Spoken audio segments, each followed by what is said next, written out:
Thank you very much, General, and I would also like to thank the Cavalry and Guards Club, and as an former Green Jacket and member here, it's a real pleasure for me to be here as well.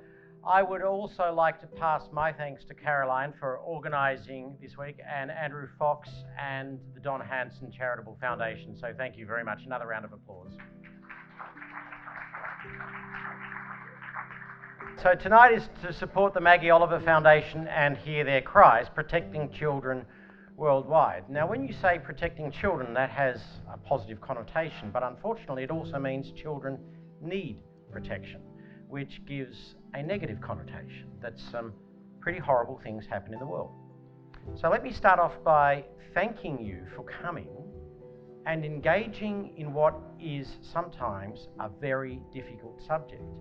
And one of the most difficult things about protecting children is that you need to engage people in horrible subjects like pedophilia. So I'll put it on the table, I'll say it out loud, and I'll thank you for coming here and engaging. Because one of the difficult things that Maggie finds, that I find, is when you start to talk about pedophilia and abuse of children, people's eyes glaze over and they want to disengage from the subject. So thank you for coming tonight and at first not disengaging from a difficult subject. So let me talk about it for a moment and then I'll talk about how we're trying to solve some of the problems.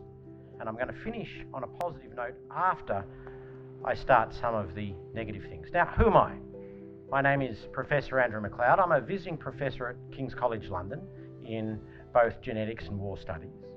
I'm a former lawyer and army officer, hence why I'm a member here, and I specialised in war crimes, crimes against humanity and genocide. These days I have to say the prevention of, not perpetration of, and spent many years in former Yugoslavia, Rwanda, for the Red Cross, for the UN and other organisations. And the more senior I became in the aid industry, the more I saw one part of its dark underbelly. The National Crime Agency in the United Kingdom issued a warning. As we crack down on predatory pedophiles in the developed world, the predators now go to the developing world. And their chosen methodology to get access to children is to join a children's charity. And the moment I say that out loud, two thoughts go through your mind. First is, that's disgusting. And the second is, that's logical. Because where do predators go? They go to where there is prey. And this shocked the world a couple of years ago when the Oxfam scandal came up. And you'll recall a number of Oxfam staff who paid for transactional sex for women and one young lady under the age of 18 but over the age of 16, which is a critically important legal difference, for sex. But that's a relatively mild example of what happens in the aid industry. When I was head of early warning and emergency preparedness for the UN High Commission for Refugees, I became aware of what later became the Food for Sex scandal. And I will say now, don't believe a word I'm about to tell you. Google it and proof check it yourself. And the Food for Sex scandal was in Sierra Leone and Liberia, where families were only allowed into refugee camps if they handed over a child for sexual favours. There is another scandal which I became aware of when I was working for the Red Cross in former Yugoslavia called the whistleblower scandal, which has been popularised in a movie starring Rachel Weisz called Whistleblower. It's on Netflix and I urge you to watch it. Where 14 and 15-year-old girls were trafficked by UN security staff from Moldova into Bosnia during the war, chained up in a nightclub called Florida 2000 for the exclusive use of UN staff. And then there is the knowledge that WHO staff abused women and children during the Ebola crisis in Eastern Democratic Republic of Congo. How much impunity must a man feel that he can choose to abuse women and children in the middle of a pandemic that is spread through bodily fluids? In 2009, I quit the UN in disgust, partly because of abuse of women and children. And I'm one of the founders of Hear Their Cries, one of the charities you're supporting tonight. And Hear Their Cries is founded by a whistleblower in the UN and 3 lawyers. Abby Jollies, who's a human rights lawyer who sues the UN through the US legal system based in Washington, DC. Ed Flaherty, who is a US attorney but based in Geneva, sues the UN for human resources abuses through the Swiss courts. Myself and a guy named Peter Gallo, a Scottish lawyer, who is a whistleblower from the Office of Internal Oversight of the UN. And we are sick to death of people saying we have zero tolerance for sexual exploitation and abuse of women and we do nothing about it. Kofi Annan, in his last interview as Secretary General, was interviewed by Lise Doucette of the BBC. And in that interview, Lise Doucette said, "But Secretary General, you have been saying zero tolerance for 3 years and nothing has changed." That interview was 17 years ago and nothing has changed. So what have we done? In 2017, a cold case investigator in California opened the file from a series of rapes and murders in California in the late 70s and early 80s, where the perpetrator was never found. He found DNA on the crime scene, and he put that DNA on the national DNA database and nothing came back. The investigator thought laterally and put that DNA on 23andMe and Ancestry.com, the commercial DNA databases, found the extended family members. If you commit a crime and you leave DNA behind, an investigator finds an extended family member on your father's side and an extended family member on your mother's side, it doesn't matter how extended. I don't need your DNA. The only human beings in the world that are related genetically to someone on your mother's side and someone on your father's side are you, your siblings, your nephews, and your nieces, and that's it. So if you find extended relatives on both sides, the challenge then is how close and how well you can track the paper trail back to the perpetrator. And that's what they did in the Golden State Killer case. And I watched it.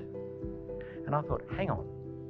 If a man abuses a woman or a child overseas and she gets pregnant, can I take the DNA from the resulting child, put it through the same process as the Golden State Killer case, and find the father? I went up to Leicester University, the first university to map the human genome, and ran the idea past the geneticists, and they said, oh, no one's ever thought of that, but yeah, you can do that and it would work. But you need a particular subset of our science called genetic genealogy. I said, who is the world's leader at that? And they said, Denise Sindercrome-Court at King's College London, where I was already a professor of war studies. So I went running back to King's College London, saw Denise and said, could I do this? And she said, wow, no one's ever thought of that, but yes. And at the same time, the Isis Bride cases were coming up in the media. You'll remember the case of Begum. Not many people in Britain had sympathy for her, but she was pregnant at the time with an unborn child. And people had sympathy for the child because the child would be British. And I thought, why is the child British?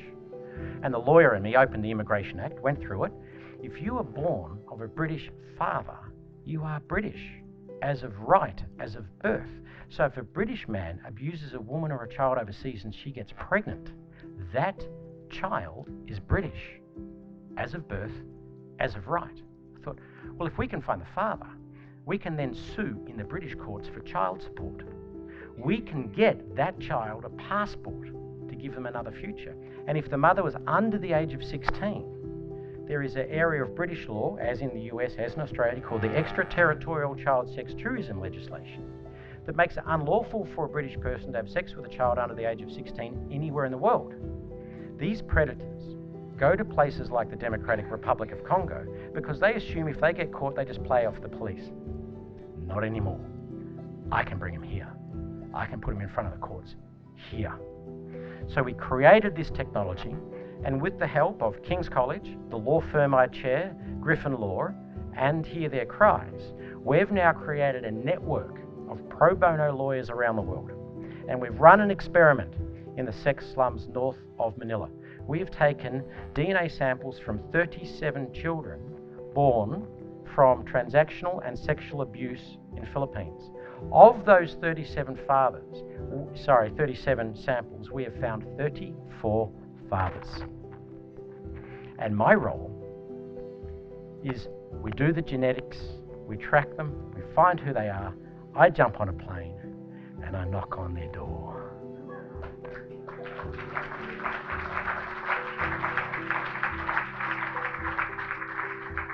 And I tell you, it is the most fulfilling thing I've done in my life. It's a little bit of a surprise to the gentlemen. I use the term lightly. And I tell them there are three choices. Choice A, consent. In the best interest of the child, and we can get this done quickly and quietly.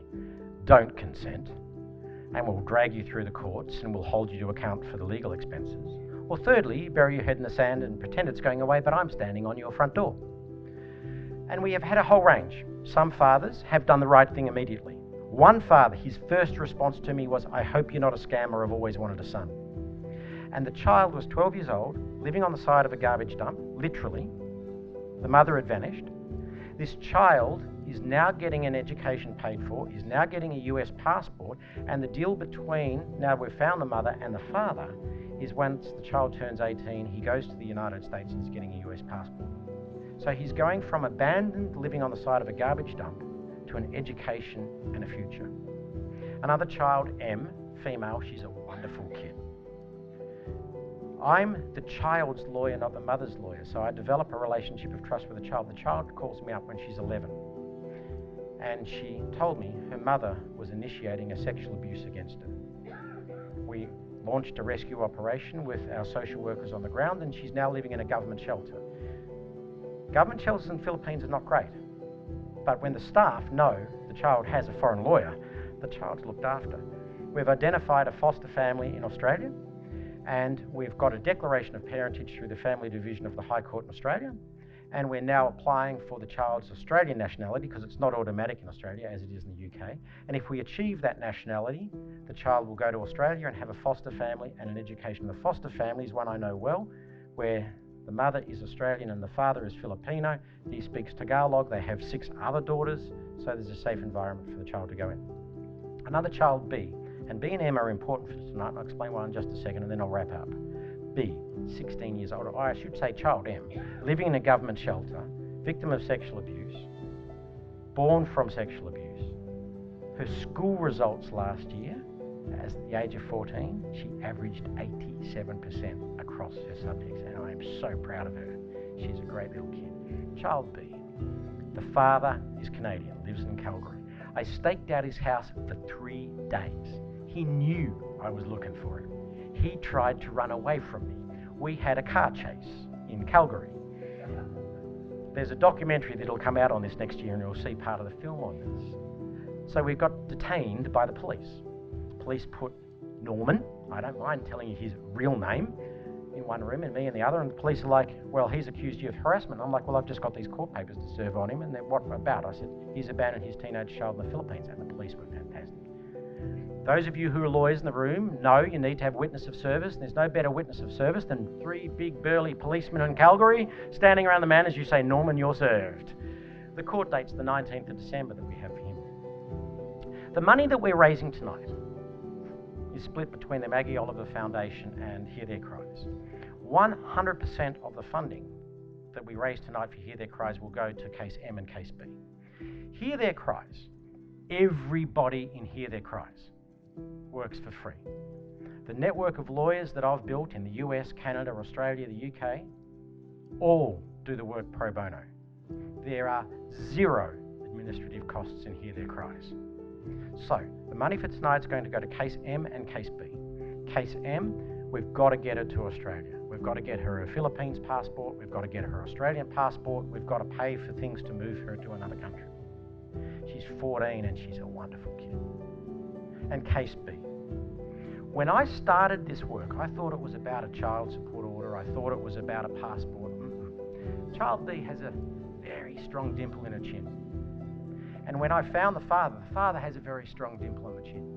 And when I took the photo of the father to the child, she sat up straight, she rubbed the dimple, and she said, that's where I get it from. This sense of identity is actually the gift that we're giving the children back, more than the money, more than the passports. And child B, we've got her Philippines passport now, and when we get the declaration against the father, we'll get the Canadian passport, and she says, I just want to get out of here. I want to make something of my life. And she is using these court cases as her inspiration to study hard in school, to learn English, and at the age of 16, as she now is, she wants to do something with her life. Child M wants to be a cabin crew. I'm going to Philippines to see her again at the end of January, and I've organised with Emirates Airlines to have 2 Filipino cabin crew with me to come and speak to her, to tell her that her vision is real and she can do it so long she doesn't smoke, doesn't do drugs, doesn't have tattoos, because you're not allowed to at Emirates Airline, and do well in school. And child B will do well in school on her dimple. So the money that we raise tonight will go for those 2 cases. And when you see the documentary come out on Channel 4 next year, you know you heard about it first here, that there are some really horrible things that happen in the world today, but we are creating a new technology. And our objective with the work that we do, particularly when the documentary comes out, is we want to scare the bejesus out of past perpetrators that one day I'm going to knock on your door. Might not be today, might not be tomorrow, it might be on your 80th birthday, but I'm coming knocking. And for future perpetrators, if you think you can get away with it, now you can't. And if I discourage just one perpetrator from abusing just one child, then all of this work is worthwhile. So your money tonight that you give and you donate to us and to the Maggie Oliver Foundation is going directly to children, no administrative costs, with particular cases where we create the precedent where we will genuinely change the world for this one dark underbelly. And we will give hope to children and make their lives better directly for them. Thank you very much.